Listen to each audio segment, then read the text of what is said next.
ذرا بھی قرار و ثبات نہیں۔ اللہ مومنوں کے دلوں کو صحیح اور پکی بات سے دنیا کی زندگی میں بھی مضبوط رکھتا ہے اور آخرت میں بھی رکھے گا، اور اللہ بے انصافوں کو گمراہ کر دیتا ہے، اور اللہ جو چاہتا ہے کرتا ہے۔ کیا تم نے ان لوگوں کو نہیں دیکھا جنہوں نے اللہ کے احسان کو ناشکری سے بدل دیا اور اپنی قوم کو تباہی کے گھر میں لا اتارا، یعنی دوزخ میں، کہ سب ناشکرے اس میں داخل ہوں گے اور وہ برا ٹھکانہ ہے۔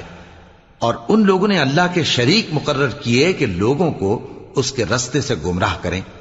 کہہ دو کہ چند روز فائدے اٹھا لو، آخر کار تم کو دوزخ کی طرف لوٹ کر جانا ہے۔ اے پیغمبر، میرے مومن بندوں سے کہہ دو کہ نماز پڑھا کریں، اور اس دن کے آنے سے پیشتر جس میں نہ اعمال کا سودا ہوگا اور نہ دوستی کام آئے گی، ہمارے دیے ہوئے مال میں سے پوشیدہ اور علانیہ خرچ کرتے رہیں۔